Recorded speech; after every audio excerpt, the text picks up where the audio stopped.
What is up, everyone? Good evening and welcome to the regular season episode 2. My name is Nell, or Nellstar15, and as of last week, I've been joined again by Nate, aka Nathanius, and Anthony, or otherwise known as Big Ants Gaming. What is up, gentlemen? I don't want to ask how you're doing because it was kind of rough for both of y'all this weekend, but how are y'all doing? Yeah. I don't want to talk a lot today. What's wrong, man? We just, you know, it's rough. 0-2 in one of my fantasy leagues, but I can't control this. And but cool thing is my Dolphins was on a bye this week, so it was really cool. I didn't have to watch their game.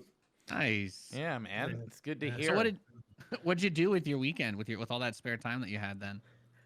I invested in. I was hoping bowling came back on TV because I am, I'm a big bowling fan. Play with my dog a little bit more. Like I said, it was an early bye week, so I can't really do anything else. Yeah, That's Fair fair. I don't know. Fair. Yeah. What about you, Nate? How was your weekend? It was good. It was a good weekend. I was a little bit busy. I was doing some commentary for a game. Sunday was not super great, but I mean, we were up against a really good defense, so I can't say that I expected it to be a super great game, but I was very happy to see some improvements where we were weak in the first game anyway. Very nice. Yeah, I'm obviously excited coming out this weekend. Top ranked defense in the NFL currently, so can't be mad about that. But we will go ahead and hop right into this for everyone that's listening along right now or listening later on. And we'll hop right into fantasy football. I know it sounds like across the board a lot of people struggled, and this week, we had some of our top players in the NFL struggle pretty hard in standard scoring leagues. Among those, Josh Allen. Okay, so I put Josh Allen here, and he had 23 points. So let's talk about this. He had 179 yards, 2 touchdowns, a pick, and 35 yards rushing. Standard scoring leagues, or at least whatever league I'm in. So in one league, he had 17 points for me. In the other league, he had 23. So 17 probably sounds like it's more akin to what would really be it. But that's underperforming for a guy who's projected to score 30 points every week. So is it time to be worried about Josh Allen underperforming against projections 2 weeks in a row now? I mean, it's only the second week of the season, but I think that so this is a very interesting conversation topic because I know that we're going to be talking about the rookies as well down the line. But this is an example of what I would say is something that you probably do want to have your eyes on. I mean, Josh Allen has had some fantastic moments in his career, and it hasn't been that long yet. But going into the start when he first got picked up, there was some turnover issues, and by that I mean a lot, ball security issues, and even those still kind of pop up every now and again. But I was definitely a little bit surprised because, I was thinking with him, it would be something more along like what we ended up seeing with Aaron Rodgers, where it's like, okay, week 2, we kind of got things back to where we wanted them to be. But it's definitely been a head scratcher for me because I'm just, you expect him to be making those big flashy plays and opening things up, and his stats aren't necessarily bad, but they're not good enough to win. That's a big problem. you know who's outscored Josh Allen 2 weeks in a row now by a hefty amount? Sam Darnold. Guess who I'm starting this week? We all knew. Guess who I'm starting this week? We all knew Darnold was better. We all knew Darnold was better than Sam Allen. Darnold's better. We all knew that. But we No, we didn't. Yeah, no, we No, didn't. no, we didn't. No, we didn't. Not at all. I've been saying it for years. Of course you have. Of course you have. But also we had a pair of the top receivers in the league just throw up giant duds of games. Both Amari Cooper and Tyreek Hill with 3 catches apiece and about 20 yards each. So if you're in a PPR league, hey, at least you got 5 points out of them. If you're not, you got 1 or 2. So I don't know. I feel like there's no cause for concern for either receiver here. You're talking about the number 1 receiver on both teams. Dak struggled. Passing the ball against the Chargers because the Chargers are a good team. And I think they're going to recover from that. I think Amari is going to put up another good game next week, so I'm not too worried about that. The Tyreek Hill thing, a little interesting because Tyreek Hill has these games all the time. This happens for Tyreek Hill. This is kind of something you sign up for when you draft Tyreek Hill early. So I'm looking at these people who struggle, and that includes Josh Allen, Amari Cooper, Tyreek Hill. You got to think about it. They haven't really played a game, so there was only 3 preseason games this season. They didn't play in the last one. They maybe played in a quarter or 2 in the second one, and maybe the same in the first one.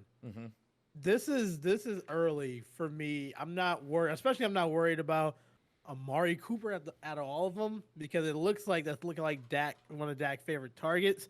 Tyreek Hill will show up even in the special teams. He's going to show up as well.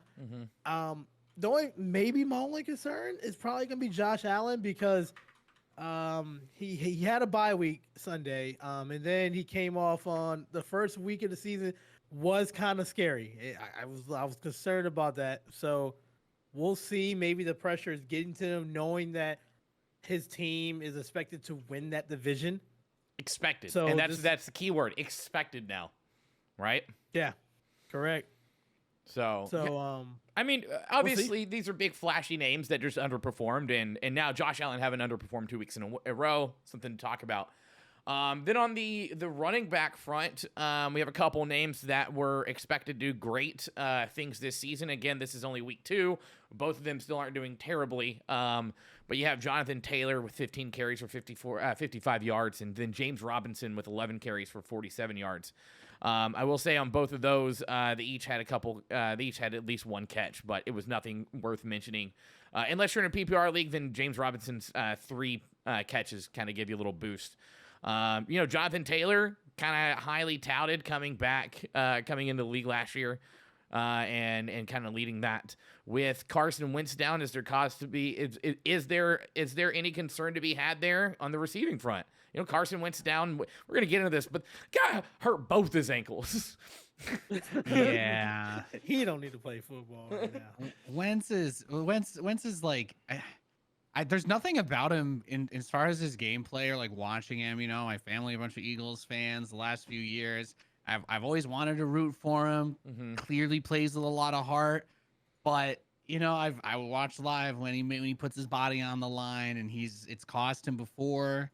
I didn't see the play that he got hurt on in this game, but he's clearly, you can't say he's not injury prone. At some point, the protection needs to be there, the adjustments need to be there, but hearing that both ankles are hurt just terrifies me, because even if it doesn't end up being that big of a deal, now I'm worried about in 3 months when he trips on someone and it's like, actually, no, it turns out that there was some sort of hairline fracture they missed, and now he's out for the rest of the year, because that's exactly the kind of thing that would happen to Carson Wentz. And I will say this, because Carson Wentz has this now this legitimate history of injury, that puts Jonathan Taylor, who, getting 15 carries a game, relies on receptions, that brings him a little bit further down the running back pool in fantasy football. So I would just say keep Jonathan Taylor in. He's still an RB1. He's still the number 1 running back for the Colts. So keep him in.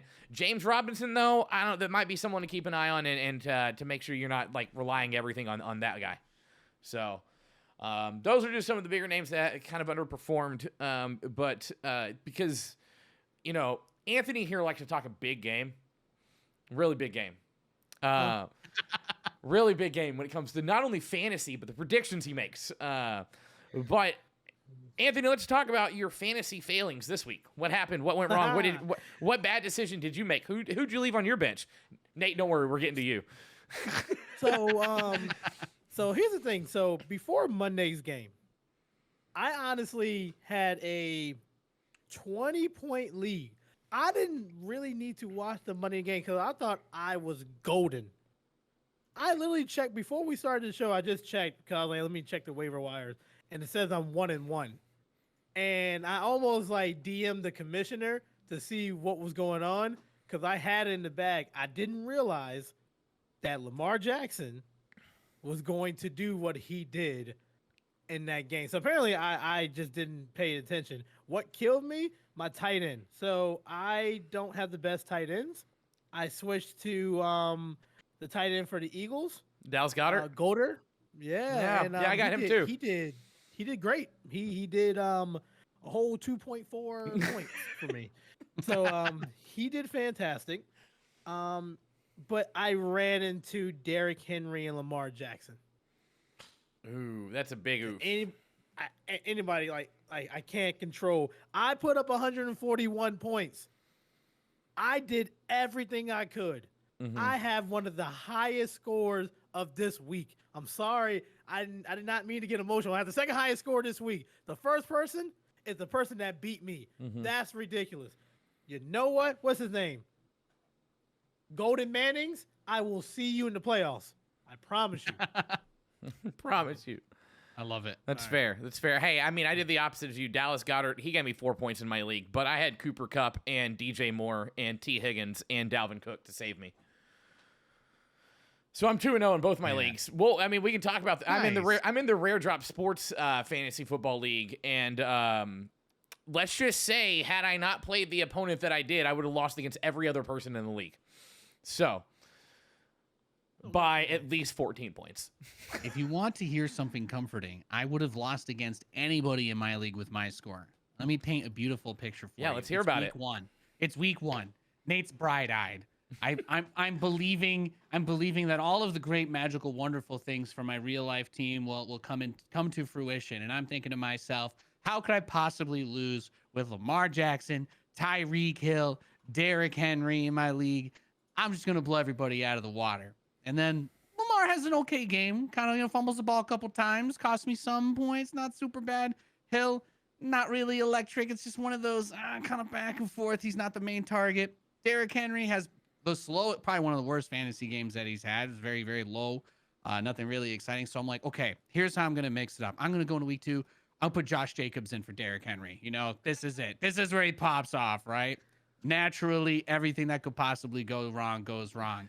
Josh Jacobs ends up getting hurt. No points on him. Derrick Henry on my bench with 42 points. And of course, Lamar Jackson decides to pop off. So I end up losing like 117 to 188. I just get completely blown out. I think the second highest scoring player on one of my teams was Zerline, the kicker for the Cowboys. It was so there you go. If any of you had a bad fantasy week, just think about that. Nathan had Derrick Henry on his bench and started Josh Jacobs in front of him. Well, all right, I got you. It's okay because I have four potential pickups that are available in a lot of leagues that can help out a lot of people when it comes to fantasy. We'll kind of rifle through these. But, I mean, we're going to get into Minnesota here in a second because the fact that they're 0-2 is just mind-boggling with the performances they've had for 2 weeks straight. But KJ Osborne has cemented himself as what I like to say looks like the number 2 receiver in Minnesota. He's got, and in our leagues, he's got 14 and 20 points in respective weeks, and he's available in 98% of leagues on ESPN. And then following right behind him is Zach Pascal. Opposite points. He had 20 points and 14 points, available in 80% of the leagues to cement himself as a wide receiver 2. Though Zach Pascal doesn't have a quarterback now, so that might hinder that. Then I know a lot of people stream defenses. That's kind of the thing to do. Pick up a defense you need, drop one, pick one up, drop one. I just want to point out that the Carolina Panthers are available in 85% of the leagues on ESPN. So far, Carolina has 10 sacks this season, in case anybody's wondering, and they've put up 11 and 14 points, which is better than half the tight ends in the league, and quite frankly, a lot of other players across the league. So if you're looking for a defense, go and check, see if Carolina's there, put in a waiver request for them. I actually put in a waiver request for both KJ Osborne and Carolina in my league because I'm rocking Cleveland's defense, and it's just not working out for me. Okay, I need more than 3 points a game. So yeah. I need more. And then lastly, a lot of people trying to figure out what to do at quarterback because there's a lot of toss-up, a lot of injuries, what's going on. Kirk Cousins is available in 70% of the leagues on ESPN. The guy's put up 33 and 34 points. That is 10 points more each week, at least in our scoring, than Josh Allen. So if you're, man, yeah, you gotta remember with him though, right? He has the prime time curse. Okay, so just don't, when they eventually get to the Monday night game or with a Thursday or whatever with this Vikings, don't start him. You got to be a little bit more careful. I wouldn't start him then, but otherwise you're good. Yep. So there's 4 right there. 4 people that you can probably hop on. There's a lot more. There's a lot of running backs. We're running out of running backs, though. I'm looking at you, San Francisco. You're making it really hard to have a running back in fantasy football right now. There are too many hurt. But a lot of injuries. Dude, a lot. We're going to get into those. But let's get into this week first, because this week, absolutely insane.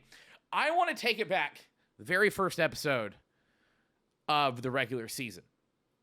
Jameis Winston just throws 5 touchdown passes, 174 yards, 14 completions out of 20 attempts.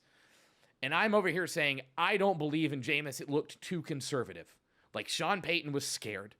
And then I was told by another co-host on this show, nah, Jameis is going to be MVP. He's going to have 6 touchdowns against the Panthers. Actually, he said 5 touchdowns. Then when I mentioned they were playing the Panthers, he goes, make it 6. So let's check in. I'm going to send it over to you, Big Ants Gaming. Let's get the Jameis Winston report for week 2, please. All right. So let's start out with saying what happened on Sunday was very unfortunate. Very unfortunate. Did I say that he was going to go 6 touchdowns? Yes. Do I stick with my guns with that decision? Yes. Do I regret saying that? No.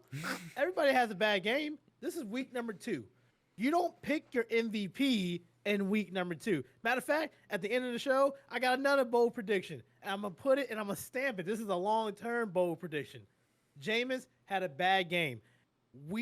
Later on down the season, we're going to realize that the Carolina is going to have the top 3 defense. Going to have the top 3 defense, and we're going to realize that they're going to shut down a lot of other good quarterbacks. So right now, I don't feel bad about Jameis having this type of game. It's not like he threw 5 picks, maybe 4 picks in the first half. No, he didn't do that. He just couldn't really get the ball to his receivers. He threw 2. That's it. That's not bad. I know somebody who threw 2 in 1 quarter. I do. I do. I think we all do. So, for Jameis, he had a fumble. Literally, he had a fumble. He will bounce back in week 3. He is still my MVP pick.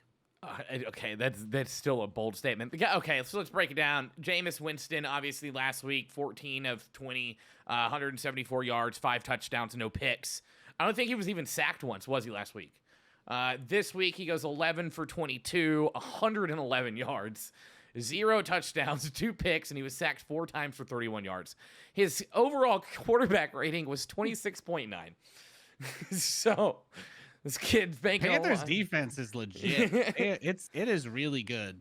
I did not think playing against Zach's first game was going to necessarily be like the ultimate barometer for where they stand, but Jameis looked so good in week 1 at the level of shutdown in that second week.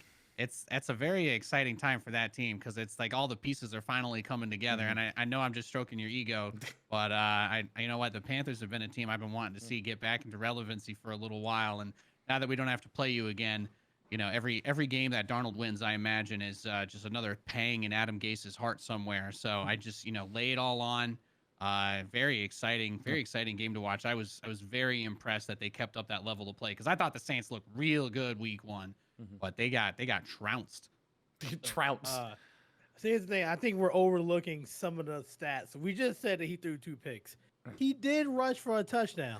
He ran the ball 3 times for 19 yards. Don't act like he just ran for 150 yards, Anthony. He ran the ball 3 times for 19 yards. 9 on kite coverage, where there were 4 in the box covering tight ends. You can't act like he did anything special. It was blown coverage. Answer this question. Is he on a 2-game touchdown streak right now? So is Sam Darnold. Is that where the bar is? he got a touchdown 2 games in a row. First of all, the bar is set because it's only been 2 games. It's not like it's been like 6-7 games. This is 2 games. Right now, he has touchdowns in every single one of the games. When we look back on this MVP season in week 15, we're not going to notice what happened in week 2 against arguably probably one of the best defenses in the league. All right, I'm making a note of it when he gets his MVP award. He's going to get a touchdown in every game he plays this season. Mark my word. I need someone that's... I would be willing to take that bet. That's fair. Yeah, I mean, but okay, so let me ask you this. If you're the Saints, and your running back is Alvin Kamara, who's arguably the second best running back in the league behind Derrick Henry. Arguably, that's who I would say. I mean, and then Chris McCaffrey's coming up the rear at number 3. But Alvin Kamara carries the ball for 12 total yards, and your quarterback can't get the ball thrown. Are you concerned that the only thing your quarterback was able to do was run the ball for 12 yards for a touchdown? I firmly, Jameis will bounce back, and it will open up holes for Kamara. It will. First of all, we need to get Kamara more in the passing game, get him some swing pass, get him some check downs. You can't have him as a traditional running back. You got to get him in the slot. Let Jameis let it fly. That is the thing that Jameis loves to do. He wants to stretch the ball down the field. And once you stretch it down the field, the safeties are going to back up. And what's going to happen? You can throw that little wheel route. You can throw the little Z route to Kamara. It's all about getting it down the field. Right now, the receivers didn't have separation. You know why? Because Carolina has one of the better defenses right now. Raising my hand. Jameis Winston has 259 yards through 2 games passing. That's good. That's good. How many touchdowns do you have? He has 5 touchdowns. He's in the positive right now, and that's all we care about. We care about well, the positives in life. as long as he has more touchdowns than interceptions, the interception number doesn't matter, right? As long as the MVP is right next to his name. God. Well, we don't even know if the Saints are playing next week. First of all, they're playing the Patriots, so good luck on winning that one. And 2, their stadium caught on fire today. So we'll check back in on that later this week. Oh. Yeah. Superdome caught on fire, the roof of it. There was fire, and a person was injured. Sending the best thoughts to that person. Well, hope everything's okay. Wow. But moving on to an actually good quarterback. Denver versus Jacksonville. The streak of Teddy Bridgewater surprising everyone continues into week 2. This is amazing. This is everything the Teddy Bridgewater stands have been hoping for years. Yeah. And this is exactly what you want to see. First of all, I got nothing against the Broncos. I love watching John Elway kick butt when I was a little kid. But to see them finally have a quarterback that gets people excited like that, I thought the throws he made last week were really good. But it feels like we're getting to that anime level redemption arc that either ends with he's going to have a hell of a year, or this was the spark, and he's going to fall flat on his face next week, and everybody's going to be like, oh, well, there he maybe is. Next team. But just cover it, 26 of 34, 328 yards, two touchdowns. He was sacked 3 times, but a 125.6 QB quarterback rating.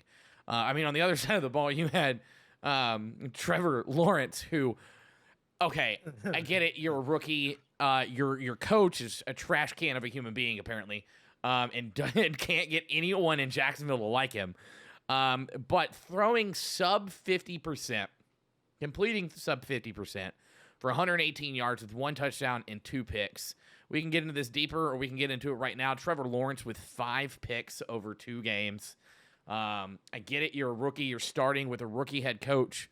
That just does not spell great things for me. That worries me. The biggest question we should be asking is these quarterbacks that come out of college, is it a system, or is it something? Because I think he was more in a pro style system in Clemson, but Urban Meyer comes in.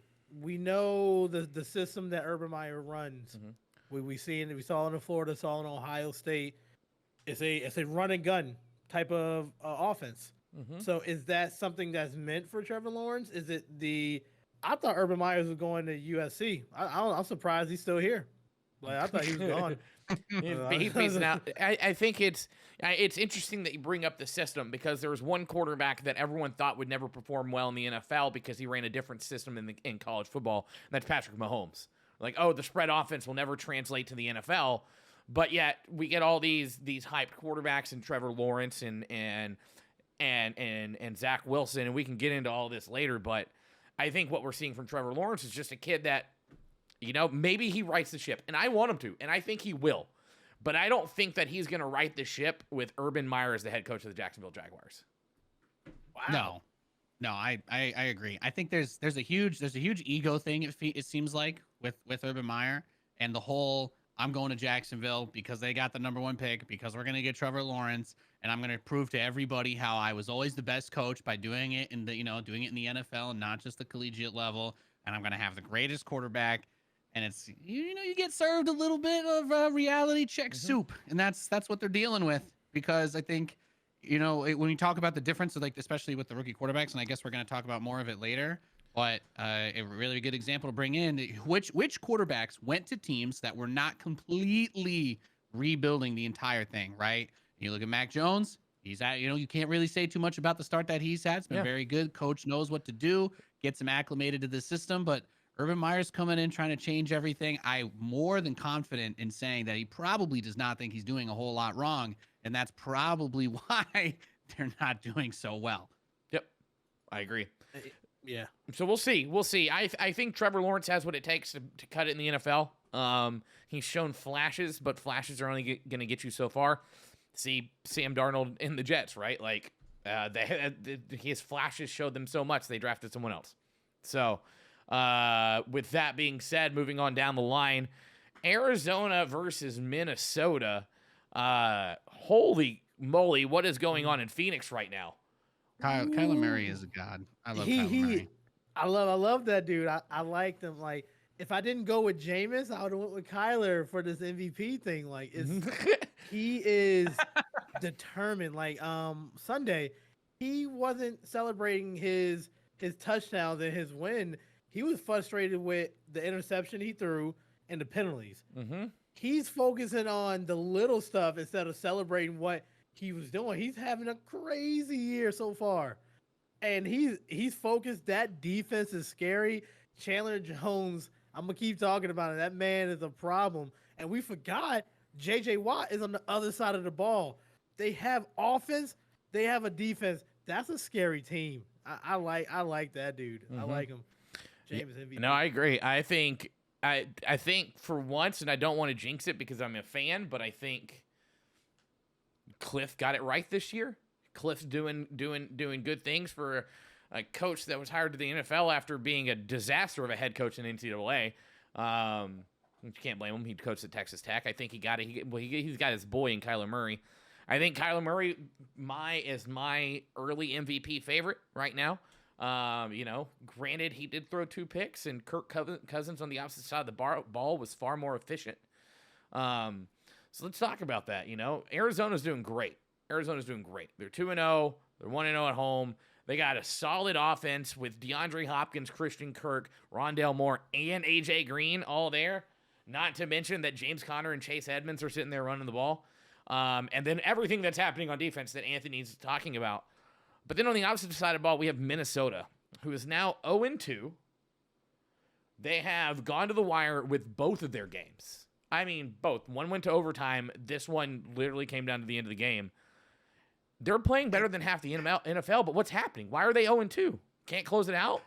Well, their kicker missed an extra point and the game-winning field goal. Yeah. There were 2 opportunities for them to not lose by 1 point. And I mean, you either take the side that it happens, everybody has an off day, or you go all the other way and you say, why don't they have 3 kickers there practicing and competing to try and take his job?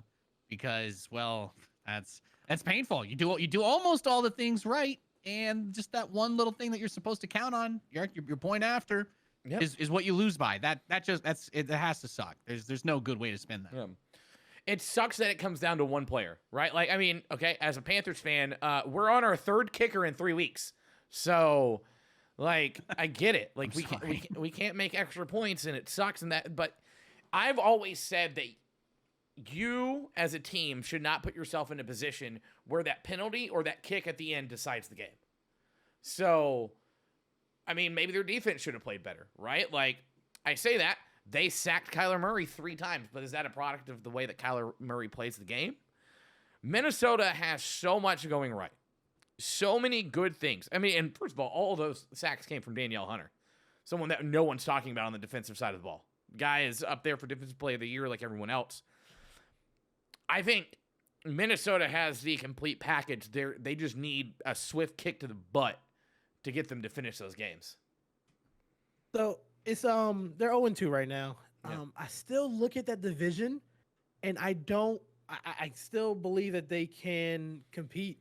It's not a overly strong division, if I'm not mistaken. It's Chicago, Detroit, and Green Bay. Yeah. And I'll talk about Aaron Rodgers later. I think that's on the docket for later. But that is a winnable division. Detroit, I don't think they're there yet. Goff is playing a little bit better. I don't think he's there yet. Chicago will make the transition over to Justin Fields. Right now, they said that Andy Dalton will be playing as long as he's healthy, which is a smart move. Don't throw your rookie into the wolf pack right now. Save it. I think they got St. Louis next week. So St. yeah, Louis. I wouldn't throw him. What year is it? You know what? Jameis messed me up. So yeah, they got the Rams. I think they got the Rams next. But it's a winnable thing. Their offense looks great. Top 3 receivers getting touchdowns. Dalvin Cook is doing their thing. I'm not, like I said, it's week 2, so it's really early to like say it's like, they're not there or not yet. Their offense is there. They just get a kicker. Get a sack and recover. Well, they're gonna have to fight us for a kicker first. So we need one of those too. We got Zane Gonzalez. Guy had 6 kickoffs, didn't get a single touchback. So moving down the line, Thursday night. Surprised we didn't talk about this game first, but what a heartbreak loss for the New York Giants. Right when it seems like everything's clicking for Daniel Jones in that offense, everyone else just comes up short. You cannot, for the first time in his career, blame Daniel Jones for this. The guy threw for 250 yards and a touchdown, ran for 95 yards and a touchdown, and my Atlanta, you got beat by Taylor Heineke. How does it feel? I love it. I want to give a shout out real quick to Taylor Heineke. He's from my hometown, Virginia Beach. He went to Old Dominion. This man is keeping Cam Newton away. Can we just talk about that? Okay. Can we also talk about he was one of the reasons Carolina didn't bring Cam Newton back. So this is twice now that he's done this to Cam Newton. I'll be honest. I am like really taken away. This man just threw for 336, 2 touchdowns, 1 interception. He didn't do bad in the playoff game last year. Like, don't get me wrong. Like, he didn't do bad. For Daniel Jones, this is the curse of Eli. Plain and simple. This man probably not gonna get over that hump. They're gonna have to change that coach eventually. I just think that it was unnecessary pressure for Daniel Jones because he got drafted before some quarterbacks, and so all eyes in that New York market too. Oh, dude, it's man, I feel for him. It's so wild because you look at this game, right? Like, talking total yards, we'll go Giants to Washington, 391 to 407. Turnover 0-1. So like they even won that department. First downs 21 to 25. Possession, the Giants held it 32 to 28 or to 26, 28. I don't know how to math, whatever. So like you look at this down the board, rushing. It's 163 to 87 in Giants' favor. They won this game on the stat sheet, but could not win it on the field. It's absolutely wild, and I feel like it's the rest of the team letting Daniel Jones down this time. The defense not doing enough to step up, Yeah, it's very hard because it's another 1-point game, and you're like, buddy, you're there 0-2. Everything looks like it went well. Both players did really well. I'm a Daniel Jones hater. I'd like everybody to know that. I'm a Jets fan and I'm a Daniel Jones hater. But he played the best game I've ever seen him play, right? Yeah. The running yards was absolutely insane. He had some really good movement. His passing was perfect, basically. Maybe you want another touchdown, but like, I don't know. When it's a 1-point difference, like, can I put it on a quarterback that didn't throw a pick and completed the majority of his passes? No. So it's another one of those games where I don't know about you guys, but I felt like the league, especially with some of these question mark teams, has been way more competitive, right? You kind of expect maybe both teams kind of lacking in the quarterback department. It's going to be a low-scoring game, defensive struggle. Jones is going to be fumbling it. Heineke's going to throw picks because he's not a real quarterback.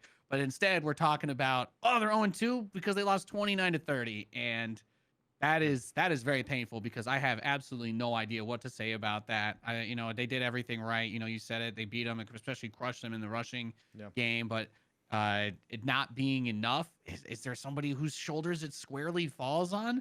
I'm really not sure. Slayton could have caught that touchdown at the end of the game. Daniel Jones could have thrown it better. Daniel Jones probably could have scored earlier. Yeah, you could have scored earlier. A lot of stupid mistakes at the end. Like, a lot of terrible play calling on Joe Judge's part. So like I would if I have to place the blame on someone, I'm placing that blame straight on Joe Judge, and not coaching this team better throughout that game. Some bad decisions that he made throughout the game. I am going to go to Saquon Barkley. I don't think he's ready. I Dude, think he's still rushing everybody 4.4 yards a carry. But that's not what we saw last year for Saquon Barkley, and we're thinking that he's going to be Adrian Peterson when he tore his ACL, came back 6 months later, and ran for 1,400 yards, 12 touchdowns. We're really thinking that that's going to be Saquon Barkley. I think he still is kind of nervous to plant on that leg and then do a move the opposite direction. I think once he gets comfortable doing that, like I said, in the NFC least is going to be very competitive. It's going to be a what was that? What was that prediction? 7 wins to win the division. Yeah, I stick by it. I really stick by it, regardless of how Dallas played. Yeah, 7 wins. 7 wins. That's all. Here's my prediction. The Giants are 0-2 right now. The Giants finished with 9 wins on the season. They finished 9-8. That's worse than my prediction. Oh, I don't feel bad no more. Oh, I don't feel bad. Oh no. Okay, Nope. that's a good spicy one. 9-8. I'll tell you, I think the Eagles are going to end this season with 10 or more wins. I How think about the that? Eagles are going to take the Here's division. my God, NFC 10 East wins? prediction. I think the Eagles are going to take the division with 12 wins. Nope. Washington. Ooh. I got Washington with 7 wins. Bro, hey, I would like to say that What are they going to do? Trade for Jameis Winston back? They're going to trade the farm to get him back before the playoffs, right before the Hey. deadline? Anybody who gets Jameis is a winner. Okay. I do like to say, obviously we didn't have this podcast in the offseason, but I will like to say that my prediction of Ron Rivera not knowing what to do with Curtis Samuel held true because he's on the IR. So, so on that one. He got hurt. Dude, Ron Rivera doesn't know what to do with Curtis Samuel. But moving on, we had the battle of 2 highly anticipated quarterbacks in the Cincinnati-Chicago game. We didn't expect to have it, but we did. Justin Fields gets his first first real game time. And Joey B looks like the rookie that we expected him to look like last year. So with that being said, Joey B throws 3 picks against a decent Bears offense, and Justin Fields comes in and completes less than 50% for 60 yards and an interception. All around, so I was at the bar with a bud, and I got the Panthers-Saints game right in front of me, and my bud's a Bengals fan, and he just turns around, he's like, the game's on behind me. And I turned around and I watched the game for about 5 minutes, and I was like, yeah, I think I'm done here. And I turned back around for what was probably the worst football I've ever seen in a very long time, because it was just messy. It was sloppy. Neither team looked good. Joe Mixon never really got anything going for the Bengals, and you thought when Andy Dalton went down, like the Bengals had it in the bag, and Joe Burrow just. Is there anything to say? Did either of you guys catch any of this game? I mean, Damian Williams had 2 catches for -2 yards for the Bears. That was an interesting stat. That was the Yeah. best. No. I didn't get to see this one as closely as I maybe would have wanted, but I do think that this is another interesting thing to keep in mind with the conversation about the rookie quarterbacks this year, because there's, again, a huge difference between you're going to not immediately put the pressure on the rookie. You're not immediately going to force them to start, because that leads to a couple of things. First of all, you're going to have bad games. Rookies are going to have bad games. Yeah. I don't remember the last time we had a rookie that came in and just literally obliterated everybody every single game starting from week 1, because it doesn't really happen. Cam Newton threw for almost 500 yards in his first game ever. Just throwing that out there. Exceptions prove rules. Thank you. So back to what I was saying, you going into a system where he's not immediately having all that pressure put on him, goes into the game after the quarterback gets hurt, right? But what does he not do? And for me, that's lose the game. Does he go out there and lose the game for his team? Does he find a way to give things up? And the answer is no. Yeah, you had a pick. But if the only thing that you go out there is go out there as a replacement, everybody's going to have that expectation tempered. He wasn't the starter for the game. People come at it with a little bit closer eyes. You might say, oh, he threw a pick. But then you look at all the other rookie quarterbacks that that were playing, or you look at Joe Burrow and you say, well, those guys all had way more pressure on them, and they're getting crucified over the interceptions that have been thrown this last week. So I think it's got to be a good feeling for Justin Fields and Bears fans out there, because Fields is I thought he was number 2 going into the draft personally. And I'm just really excited that he's in a system where it's not having that level of pressure put on him, and because you can clearly see that it's working. It's working at least to win the game, right? Yeah. At the end of the day, they won. So True. I can't fault that decision making. And again, got to be excited as if you're a Bears fan. Yeah. No, So- if Andy Dalton comes back, like, let's be honest, the dude was 9 for 11. Like, he was completing passes. Granted, he still only had 50 yards. But, I mean, Jameis Winston had 5 touchdowns on 170 yards. So you can't really count yards, apparently, according to Anthony. Oh, okay. All right. Okay. Wait a minute. Real quick. He I'm said just something saying, about- Anthony has proven that yardage doesn't matter. So if No, you ask me, it doesn't. 9 of 11 for 56 yards and a touchdown is a pretty dang good outing for Andy Dalton.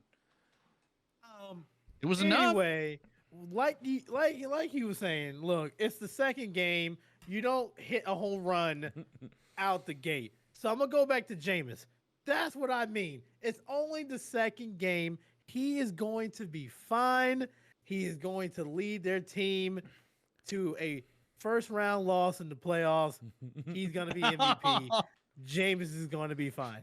Are we worried about Justin Fields taking off of the ball 10 times? Running he just took.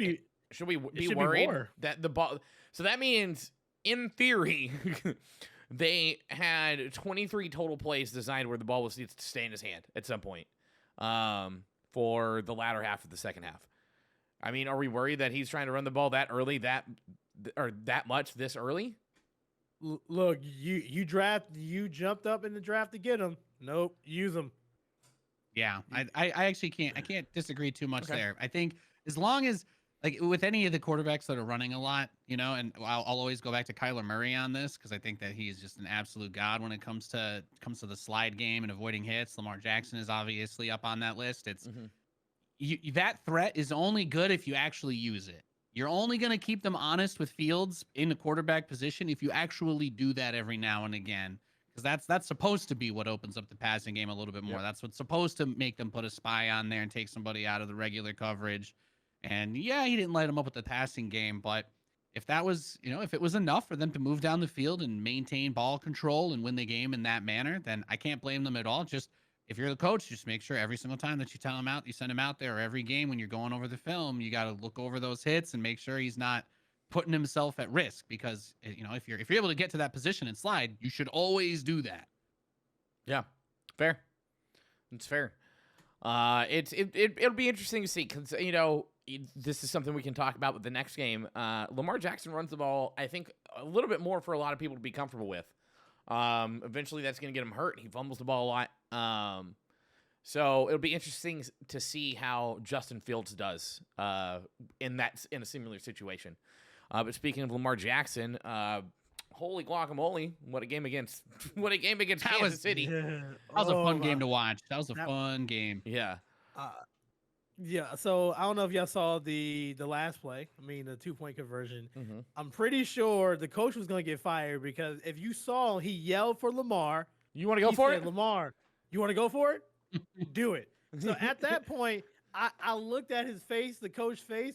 He was okay with getting fired if they didn't get the 2-point conversion, because the fact is you could have just kicked it, tied it, go into overtime. Lamar is doing his thing. But man, the gall to say, yo, you want to do it, Lamar? Go for it.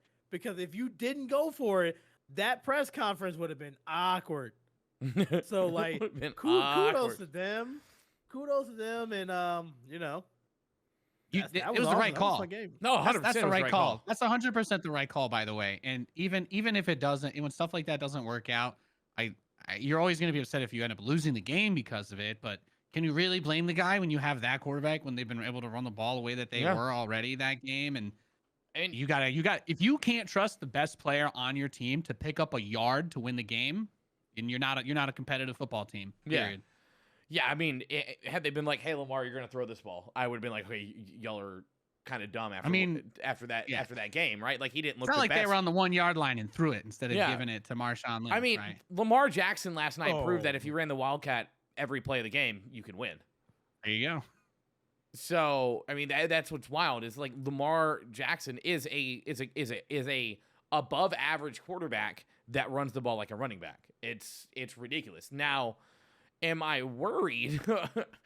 what his frame can take in the long term, yeah, of course. Like, he's not built like a running back. He's built like a quarterback. So that's the difference, right? Like, if he takes too many hits, we'll see what can happen. But I mean, full credit to that entire team, because that was a team effort. That was a team win. Yes, Lamar had 170 yards with 2 touchdowns rushing, and threw the ball for 240 yards with a touchdown. But that was a team effort getting that win done.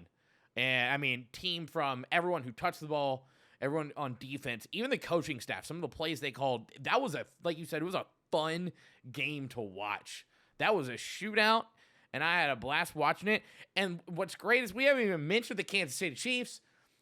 Patrick Mahomes, let's not forget, threw for 350 yards and 3 touchdowns, right? And but I think for Kansas City, they haven't figured out their running game yet. Clyde Edwards-Helaire has not gotten rolling yet, and I think that's becoming a detriment right now. Yes, Darrell Williams had a touchdown. Let's also mention that Darrell Williams had 3 rushes for -2 yards and a touchdown. Nice. That was the dream. That's the stat line I want. Yeah. So, I mean, I think Kansas City obviously is going to be a great team, but they have some areas where they can get better. And I think running the ball is one of them. Patrick Mahomes needs to start taking off a little bit more often like he used to. Yeah, and I just want to say, I really feel like the scheduling was designed to drive the craziest conversations, because we have, despite the fact you're like, oh, the Chiefs lost to the Ravens, it's like it was 35-36. They both played really well. It was the ball. It was electric. Both sides were moving the ball. It's not like the offense got completely shut down. The rushing game definitely hurt for Kansas City. Mm-hmm. But I don't think you can look at the game and be like all doom and gloom, because, okay, well, how many more times do you play? You don't have to play the Ravens 100 more times this season. You're not playing the Browns 100 more times this season. Yeah. So, the fact that you have those 2 really, really tough games, because that's how I was feeling about the Browns last week, where I'm like, well, I didn't really think that it said a whole lot. They lost to the Chiefs. The Chiefs were, in the Super Bowl. What are your expectations going to be if you have to play them early on?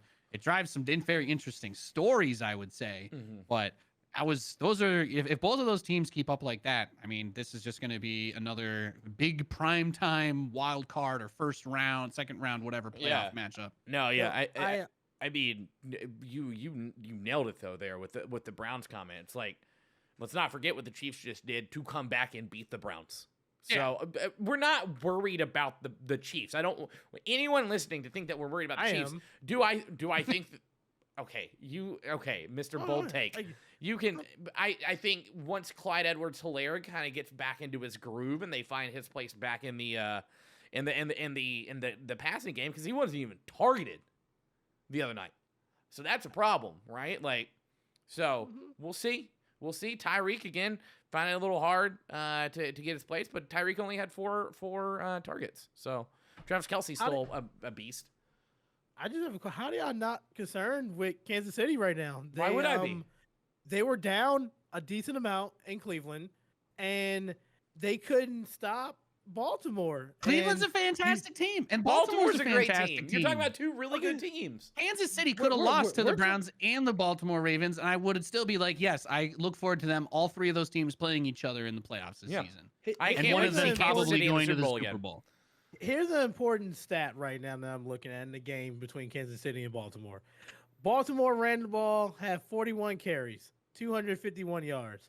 Kansas City, 18 touches. Clyde Edwards had 13 touches. You can't get going if you're only getting 13 touches. That means that you're literally getting in a first down. You're maybe getting 2 yards, and then they are going to throw the ball. I disagree. They're going to put it in Mahomes' hand every single game. I disagree I disagree on the game plan is going to be different depending on their playing. Baltimore has a stellar run defense. Why would we throw up 41 rushes against one of the better run defenses in the league? You just don't do that. You rely on your quarterback, who was an MVP Super Bowl winning quarterback. I disagree with that. Putting the game in the hands of your quarterback that's got a Super Bowl ring and had a second appearance.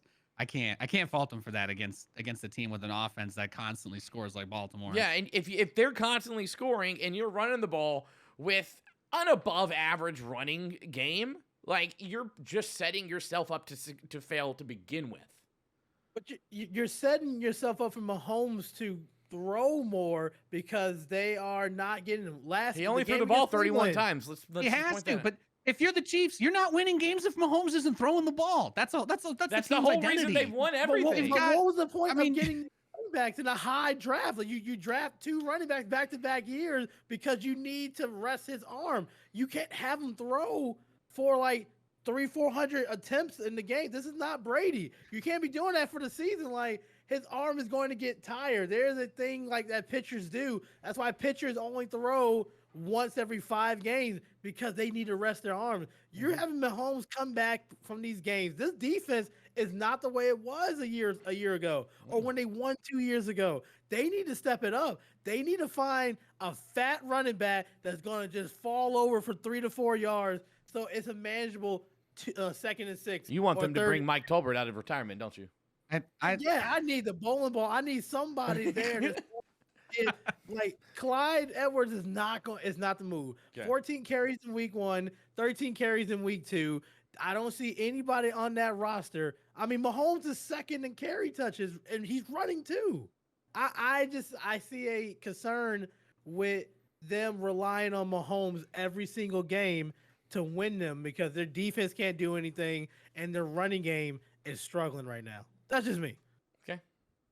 I don't think anybody's going to have a good time against the Ravens this year if Lamar Jackson's able to run for over 100 yards and 2 touchdowns. Period. I think that's an amount of pressure that keeps them as a top competitive team. However, I will agree with you that the fact that there's not somebody else in the running back room that they can reliably give the ball to help take that load off or take the pressure off Clyde Edwards-Helaire so he can come in fresh on those runs is definitely worth a glance, right? Damian Williams, they have that negative 2 yards is obviously not giving you the confidence that you've got a more than one running back that you can rely on in any way. Yep. All right. Well, let's move on, or else we're not going to get to anything else except for. I can argue about these two teams forever. So, dude, talk so about can I. Jameis all day. I'll talk about Pat Mahomes all day long. Don't even get this James. Texas Tech Red Raiders started. All right, so rapid fire. Everyone, one person take a shot at everything we're saying. So, in LA, the Matt Stafford saga continues. He did throw his first pick as a Ram, but they're officially 2-0, and the Rams look solid. Are we sold on Matt Stafford in LA and the rest of that team? Are we sold that they are a playoff bound team?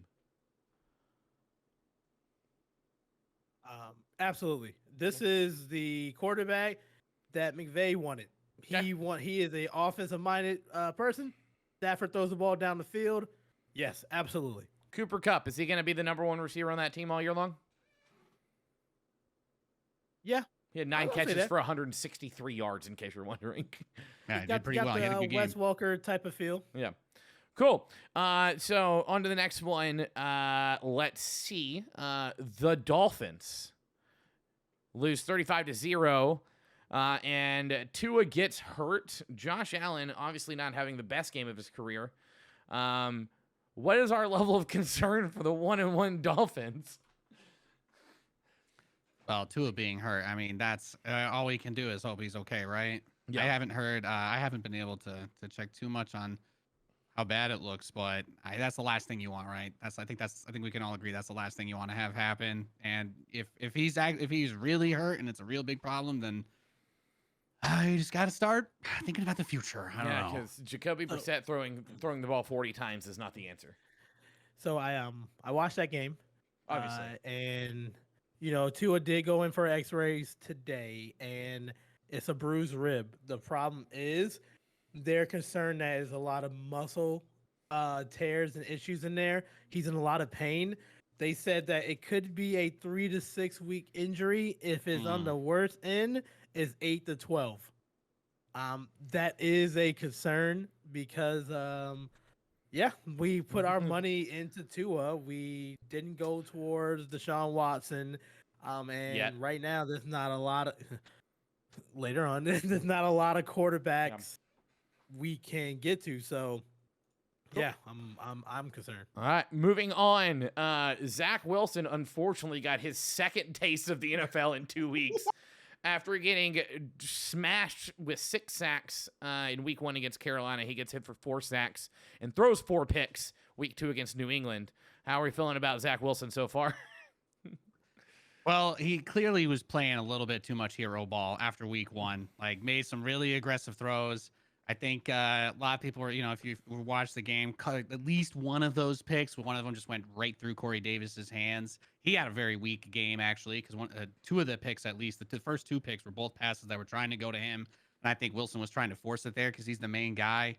But everything else, as far as the rest of the way that went, at least the running game was a little bit alive, had 150 yards there. You like to see that. Michael Carter had a fantastic game. And I think when you go into a situation like that, you can't, that's what you're going to learn as the rookie, right? Is when your team is able to move the ball down the field, that's when you have to be more careful, not more aggressive, because they had that to rely on. And he threw away every chance that they had to score that game. And hopefully a lesson well learned going into the next week. But I'm also not. I don't have anything bad to say about the Patriots defense either. They look fantastic. It's back to normal for the Patriots. We don't have anything to say about them. So yeah. Well, Mac Jones did well. I'll say that. You got to give him credit where it's due, and he's in the most stable system, I think, of all the new QBs. Yeah. Mac Jones, for anyone who didn't see, throwing up 22 passes out of 30 for 186 yards, no touchdowns, no interceptions. So just kind of moving the ball down the field. Then San Francisco scrapes by in a dirty, ugly contest against the Eagles, in which Jalen Hurts gets brought back down to reality. Are we scared? Are we concerned about Jalen Hurts? Only completing about 50% of passes, no touchdowns, but no picks. Also led the team in rushing. So this was just a knockdown, drag-out fight. Are we worried at all for Philly? Nah, I wouldn't. I wouldn't say I'm super concerned about them. Nick Bosa had a fantastic game, and I have no reason to believe that the 49ers have had a massive drop off. I think they're still a super competitive team at the top of the NFC. Yeah. They're 2-0. So the division, that division's wide open, right? I think as of wait, hold on. Is San Francisco the only team from the NFC West that also won in week 2? Oh, no, the Rams did, and the Cardinals did. I don't know how to math. Okay, never mind. The West. Eagles did lose 2 starters, Brandon Graham and Brandon Brooks. So Brandon Brooks has been a staple on that offensive line. Brandon Graham has been a staple on that defensive line. So, concerns, no. It's still week 2. That division can be won with 7 or 8 games. So and the saga of Brandon Ayuk not being played continues into week 3 after he only gets 2 targets and catches 1 ball for 6 yards. But moving on down the line, Derek Carr and the Raiders are serious contenders in the NFL right now. Derek Carr making his case for that MVP race that Anthony thinks is locked up by Jameis Winston. Taking down Big Ben, a.k.a. a potato, and the Pittsburgh Steelers. I'm sticking with it. He's a potato. Derek Carr looking great. 382 yards, 2 touchdowns. They had a non-existing running game, but I don't think they really needed it this game. They look phenomenal. That's why I'm also concerned about Kansas City, because we got a team like Las Vegas right here that is making always Derek Carr. He's playing the best ball he's played his entire career. I'm not worried about Jacobs. He will get to where he needs to be, especially from last year. And their defense is a problem. I literally like them to come out of the AFC West. Yep, I agree. Moving on down the line, Tampa Bay at Atlanta was a good game until Matty Ice threw 2 pick sixes to cement the win for Tampa Bay. I'm going to take this away from a different section than we had on this. Is this the beginning of the end for Matty Ice in Atlanta? I didn't know you were still playing. Does anybody think he wasn't cursed after the Super Bowl? No. Fair. I wouldn't put $1 on them, if I'm being honest. I don't see where the spark is. I don't see what it is I'm supposed to be excited about when I look at that team. Kyle Pitts, the coolest thing that you've had to. Yeah, but you had Julio Jones and you had prime Matt Ryan and you couldn't get it done. So what exactly is it here? What's Chemical X right? I don't know. For the Powerpuff Girls. On the, They on the did go Ryans. all in on signing on the Christian Falcons. McCaffrey's backup and Mike Davis, so they really thought there was something there. Well, that's. I'm sure they'll go very Yeah. far. I also like to point out that right now, if Tom Brady continues playing like he is, he's on track to throw 77 touchdowns this season. So I hope he does. Just you know what? I just want to see everybody's heads explode. I want it to be the end of the year and everyone just be like, guys, all quarterback comparisons for the rest of history are just pointless now. He's going to throw more touchdowns in his 40s than his 20s and 30s combined. Yeah. I'm sure. At this point, that's my new prediction. Goodness gracious! Then in a game against the Cowboys and the Chargers, Tony Pollard gives Ezekiel Elliott a run for his money, taking it for 109 yards on 13 carries, cutting into Zeke's run total of 16 carries and only getting 71 yards. Should Zeke be a little bit worried that Tony Pollard's kind of starting to step up? Zeke needs to be traded. It's simple. You need to cut your losses. Get some cap space back. Trade Zeke. As soon as Zeke has like a 150-yard, 2-touchdown game, that night you need to be calling teams. I don't know, maybe Kansas City. You need to get rid of Zeke. Get rid of him. Pollard has been fine the past few years. I know Jerry Jones made a comment saying that they're in a good place right now with their running backs. Mm-hmm. Time for Zeke to go. They just made a mistake. Yeah, Tony Pollard's amazing. I love him. I don't know what they're paying Zeke that much for at this point. Yep, agreed. And then the last game of the week, we had Tennessee take down Seattle. As Nate knows, Derrick Henry showed up. And I just want to point out something that's really wild to me. Ryan Tannehill was 27 of 40 with 350 yards and 0 touchdowns. He had no touchdowns. That's weird to me. But this is the same problem that Baker Mayfield has right now, where you have your running back situation is too good. If you're not bombing it for a big pass, is there any reason for these teams not to be running the ball? If you have Derrick Henry, is there any? And obviously, he made a long run as well. The 60-yard touchdown was pretty amazing. But if you're on the other team's side of the field, why not just feed the running backs, right? When the quarterback throws in those situations, you're asking, looking at the Jets game, right? They were running the ball just fine. Every time they passed, it fell apart, right? If you're looking at other teams, if you can give the guy the ball and he's not going to drop it, I don't see any reason why not to. I don't think that there's much to take away from there on Tannehill's part. I agree. All right, so that brings us to the end of recapping this week's games. That moves us right into some of the bigger injuries of the week, which we saw a lot of starting quarterbacks go down this week. Just kind of going down the line of who we got, and then we can kind of recap on what we think is going to be the biggest impact. Tyrod Taylor going down for the Texans with a hamstring injury. He's day-to-day. Currently, the Texans have announced that Davis Mills will start on Thursday against the Panthers. I'm so stoked because I'm going to be at that game. Have fun. Jarvis Landry went down with a knee injury. He was undergoing an MRI when we started this podcast, so you guys might actually know what's going on with that. Then Tua, as we mentioned, is down with a rib injury. Carson Wentz. This man. I really wish that he wouldn't get hurt as much. I don't want anything bad to happen to these guys, but when it happens to this degree, you just run out of things to say. How do you hurt both ankles at the same time? Listen, I used to skateboard and I never did that. Anywho, Andy Dalton going down with a knee injury, and then the 49ers having a case of the Baltimore Ravens, and all three running backs exiting the game.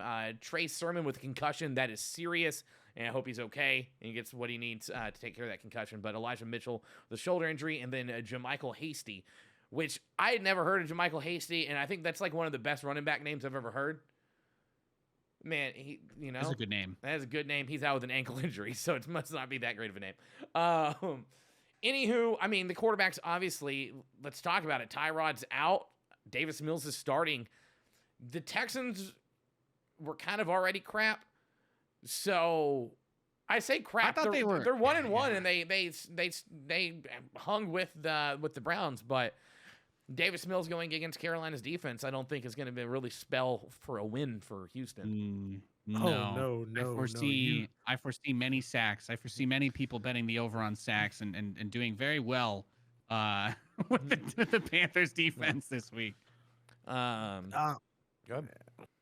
No, this shows you that we're not going to see Deshaun Watson again for Houston. Nope. Simple as that. He did not fly with them. He's not going to fly with them to their next away game. He didn't fly in this away game they just had. He's not going to dress for Carolina, and he has been sent home. The only thing he's been doing is just work out in the facility.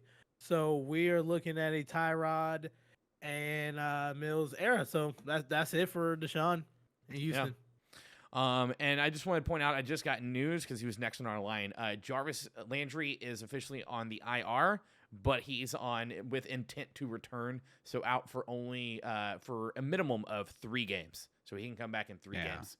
The IR is still pretty loose rule-wise this season, I think. Yeah. So with that being said, that knocks someone else out. Obviously, Cleveland's just going to figure out what to do without Jarvis, which they've done in the past. They are pretty deep when it comes to receiver and tight end, so I'm not terribly worried about Cleveland. I think one of the bigger 2 that we have are Tua and Carson being out for the Dolphins and the Colts, respectively. I mean, first of all, like, Anthony, I love you, but you're talking about 2 slightly above average quarterbacks that hadn't really lived up to potential to begin with. Are we that concerned for both teams, or do we think that they're going to be serviceable moving forward without guys who were a little bit below average when it comes to the projections? When it comes to, you said Tua? Yeah. So, I'm a Dolphins fan. So I watched, the first game, it was very promising. Tua was running RPO. The biggest issue, and it doesn't matter who lines up under center for Miami, if you cannot block, you're not going to have a quarterback. And that goes for anyone. The reason, if we look at the blueprint for the Buccaneers already had a solid offensive lineman. They just had a quarterback they couldn't see in Jameis. He did fix that in the offseason. When Brady came, they got Worth from Iowa, if I'm not mistaken.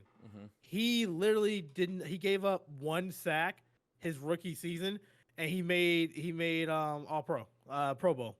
Yep. They have a stout offensive line. You need to protect your investment. Plain and simple. I am worried that we did not invest in that. We invest in speed and playmakers. Will Fuller, he's coming back. We drafted Waddle instead of getting that big offensive lineman from Oregon. He went to Detroit.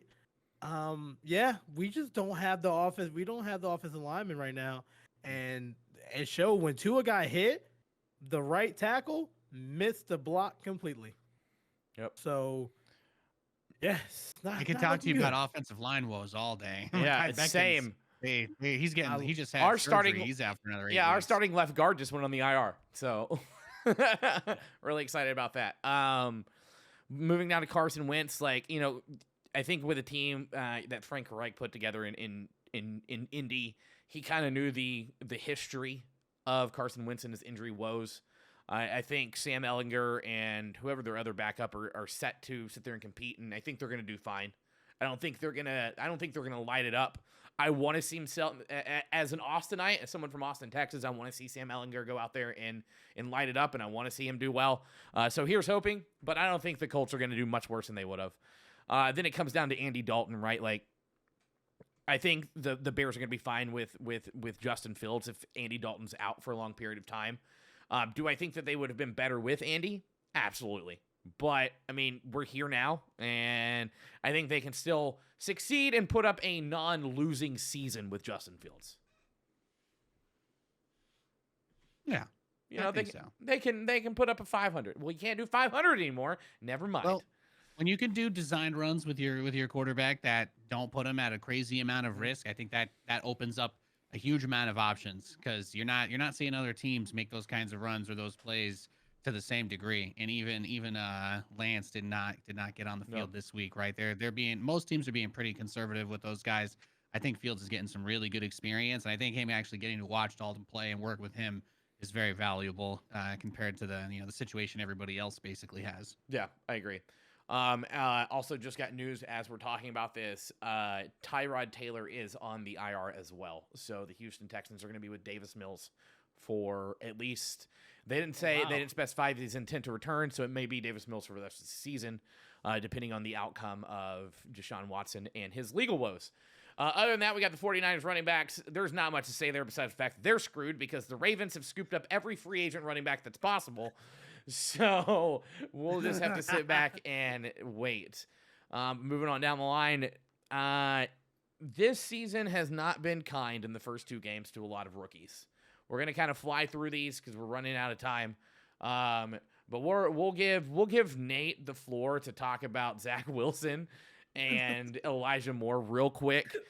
Sure. Let's get some stats out of here. Elijah Moore's got 5 catches on 44 yards and 12 targets. He was a second-round pick. And then you got Zach Wilson, who was number 2 overall. 4 interceptions against New England, 6 on the season with a total of, 10 sacks total taken this season.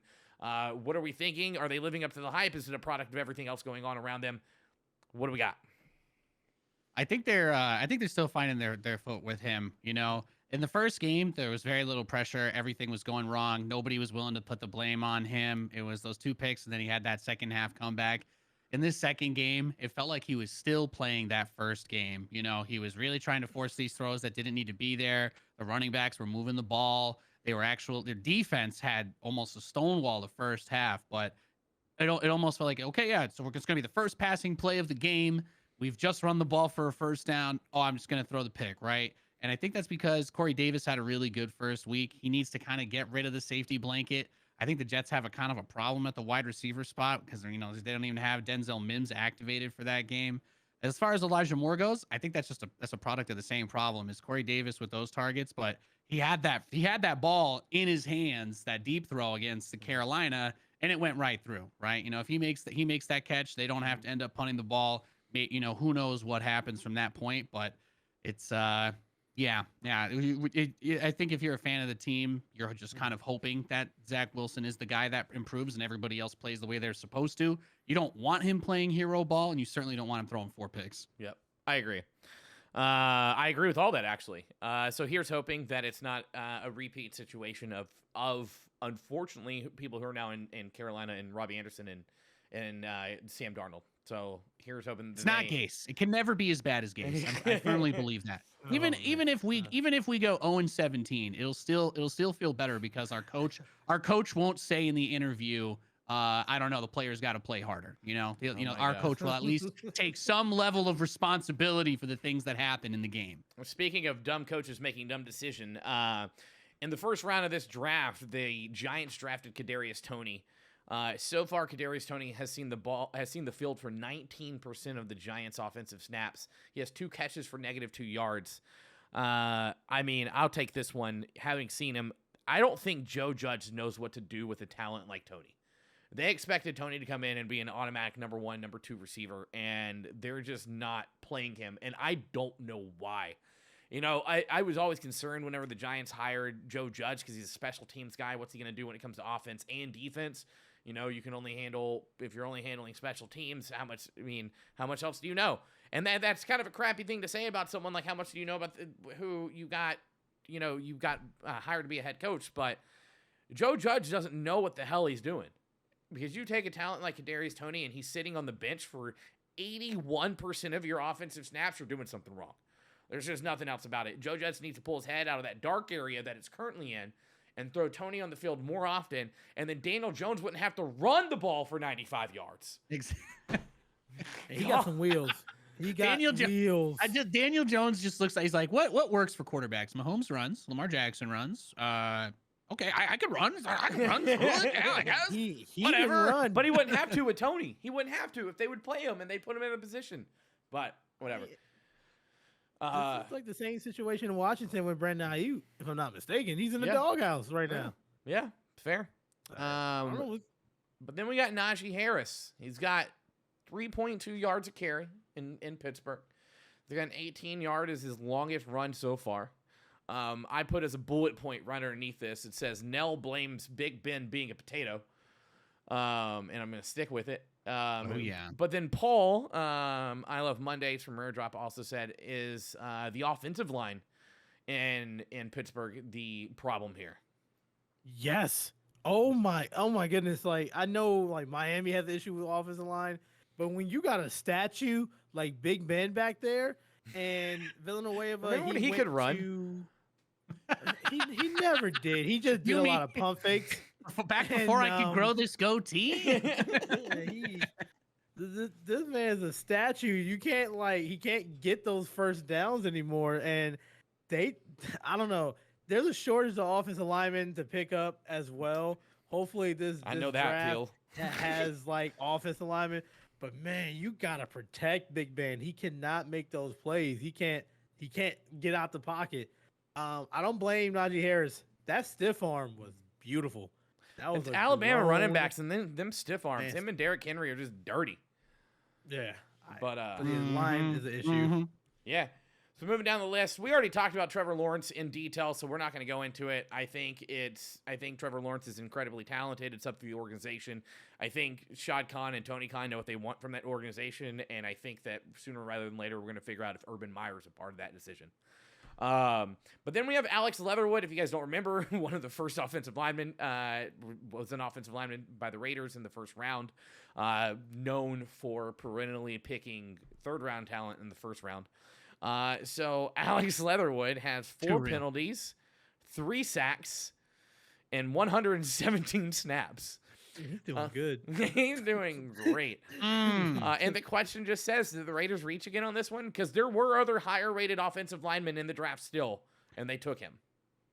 It's clearly a ploy to just put enough pressure on Derek Carr that it brings out the inner stud. You know, that somehow, some way, just having the fear of God put into him with the rookie basically learning the NFL system right on the field there in front of him. Carr knows he has to step up and cover for him, and that's the whole reason why he's able to get it done. I disagree. It was a ploy to make Derek Carr run more often so they didn't have to pay Darren Waller after another stellar season. Blew my mind. But yeah, I think it was a reach by Mike Mayock. Who hires an NFL Network analyst as a GM? The Davis family. GM. I'll be your GM. Yeah, Let's go. I'll do it. Let's go. I'll go to Madden. Look, I'm the host of the regular season. I'll be your GM. Okay, just run halfback stretch. But that brings us to the end of our show, which I think we have a new tradition of what we're going to do, which is we're going to call our games of the week for the next week, and talk about why we think they're going to be the best games. I'm going to go first because obviously my game of the week is on Thursday. It's the Carolina Panthers versus the Houston Texans, and it's simply because I'm going to be at that game about 20 rows up on the 50-yard line. So I'm stoked. No, I'm really excited to go out there and see what Sam Darnold and team can do and continue to do. I'm not sure this is going to be as much as a challenge as as the last game was against the Saints, but I do think it'll be more of a challenge unfortunately, than the Jets were. So it'll be fun to watch and see what they can do against a team that has given a couple other teams a run for their money and really gave Cleveland a fit there. So I'm excited to see that one. What about you, Nate? Well, I think your option's really easy because especially with the way that Sam's been playing, you guys should absolutely crush the Texans because they're basically playing like the Broncos last year without a quarterback.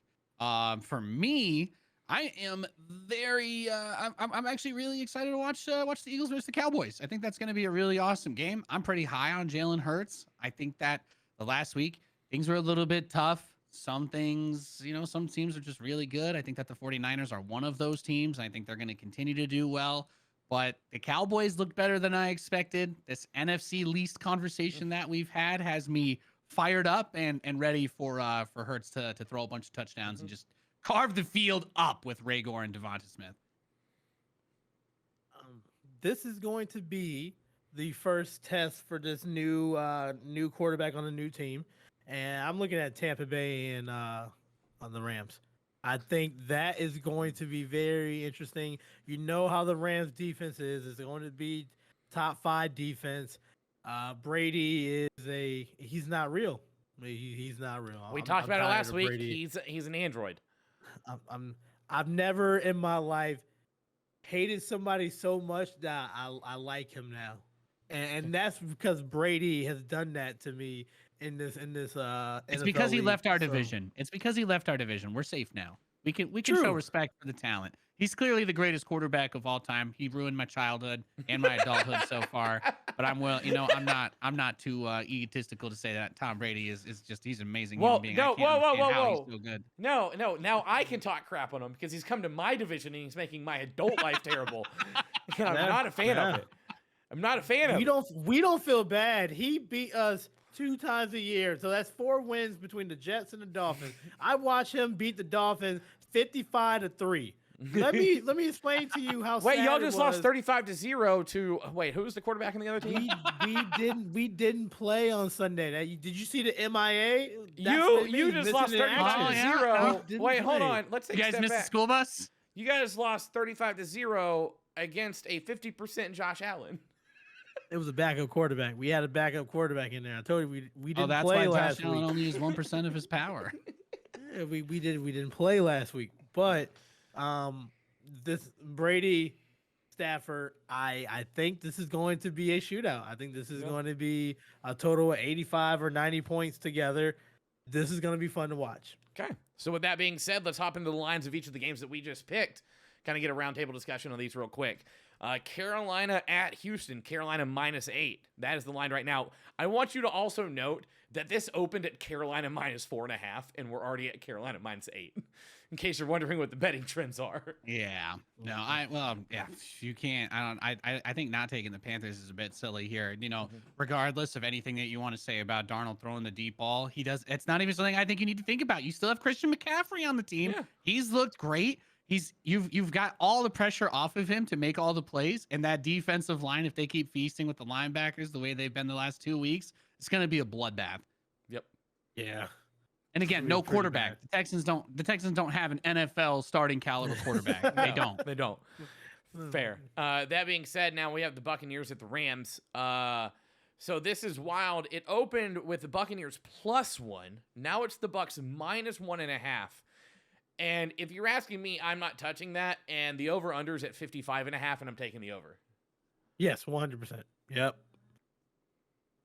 What do you think? Yeah. Mm-hmm. Okay. I think that. Mm-hmm. Cool. So Monday Night Football. This is the Eagles-Cowboys. This is Nate's game of the week. Started at Cowboys -6.5. Currently, it's at -4 for the Cowboys. But the over/under is at 52. What are we touching there? I think it'll be a high-scoring game. I think both of these offenses have all the tools they need to put up points. I think the way that the defense is set up, honestly, when I look at this, I think of it as being like I'm looking at like KC Baltimore level, just both teams kind of getting into shootout. Maybe it's a score of maybe it's a difference of 1 or 2 scores, but I'd probably say 1 score difference. I think they'll get to 50. Hey, this is cool. They play again week 18. I guarantee this is going to decide who wins the division. Yeah. They play again at the end of the year, and you normally do this. This is going to be a what to come because they play week 18, January 9th. They go to Philadelphia. I guarantee this is going to decide who makes it into the playoffs as a wild card. I agree with because that. Washington's going to win. What I don't agree with is Nate's pick, and I'm actually going to take the under here. Both teams this past week looked fairly stale on offense, and I'm not convinced they're going to put up a ton of points. So I'm going to take the under for Cowboys-Eagles. I'm not going to touch that -4, though, because I think it's going to be a 3-point game. Yeah. And I don't know which direction. I just don't know what's going to go. It's either going to be a 3-point game or a touchdown game. So it depends how much they try to feed Zeke, whether they'll lose or not. Yeah, so I'm taking the under. But unfortunately, that brings us to the end of episode 2 of the regular season. As always, I want to thank everyone who tuned in live. And if you are listening on any of your favorite podcast platforms, make sure to tune in live every Tuesday at 9 p.m. Eastern over on twitch.tv/rdsports. You can get in on the conversation and chat, which we do look at, and some of our topics do come from. So don't worry, we do listen to chat as we do this. But as always, Nate and Anthony, thank you guys so much for being here. I appreciate you. Any last words for this week? Go Birds. Go Birds. Jameis bounce back. It's going to happen. Oh, my goodness gracious. 4 Sam touchdowns. Darnold will be MVP before Jameis Winston. Well, that's impossible because You mean Jameis is comeback gonna player win of this the season. year? Oh. I think he's got the easiest slot in for that. Those are my last words. I changed them now. I agree. But anywho, everyone, thanks for listening, and we